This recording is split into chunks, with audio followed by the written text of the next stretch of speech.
కాబట్టి ప్రజల ముందు పెట్టండి ఫస్ట్. ఇదే విషయంపై ఒకసారి శ్రీహరి యాదవ్ గారి దగ్గరికి వెళ్దాం మరొకసారి. అంటే రామచంద్ర మహేందర్ మాధవరాజు గారు మీరు వచ్చారండి, మీ ఫోన్ కరెక్ట్ అయిపోయిందా?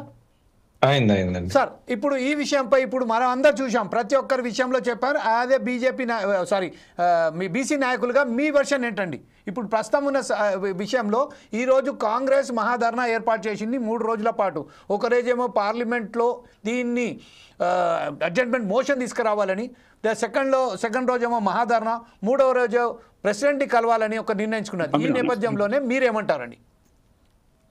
ఇదంతా వాళ్ళ రాజకీయ లబ్ధి కొరకు చేస్తున్న అదే తప్ప బీసీలకు ప్రత్యేక ఏదో ప్రేమతో చేసేదైతే అనిపిస్తలేదు నాకైతే. చెప్పండి. ఇది వాళ్ళు ఒక రాజకీయ లబ్ధి పొందడం కొరకే తప్ప ఇందులో వీళ్ళు చేసేది ఏమి లేదు. ఇప్పుడు ముస్లింలను బీసీల్లో కలిపి రిజర్వేషన్లలో కలపడం అనేది మాత్రం కరెక్ట్ కాదు. అంటే బీసీలకు దాన్ని వివరించండి. ఎలా చేస్తారండి వాళ్ళని?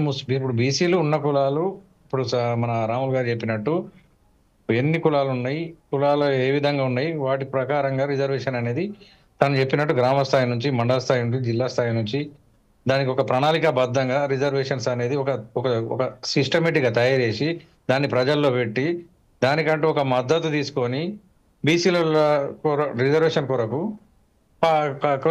కొట్లాడాలి. కానీ ఇవన్నీ వట్టిగా పోయి అక్కడ జంతర్ మంతర్ దగ్గర ధర్నా చేయడం, లేకపోతే ఇది చేయడం, అసలు జనాలను బీసీ జనాభాను తప్పుదో పట్టించి జనాలను ఏదో మభ్యపెట్టడం తప్ప వేరే లేదని నాకు అనిపిస్తుంది.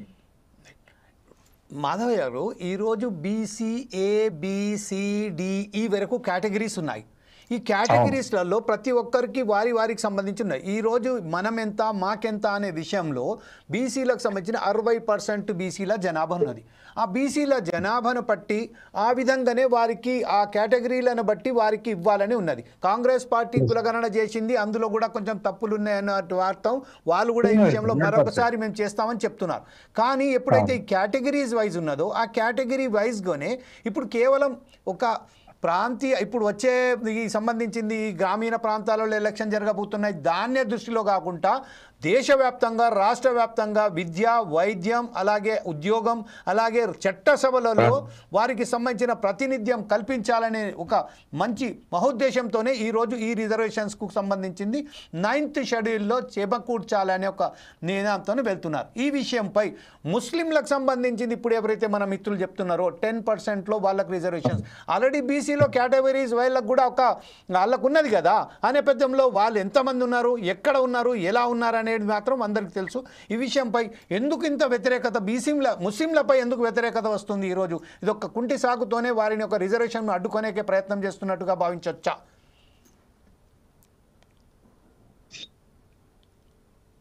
ముస్లింలను బీసీలో కలపడం సమంజసం కాదనేది అదే ఎలా నా యొక్క ఉద్దేశం.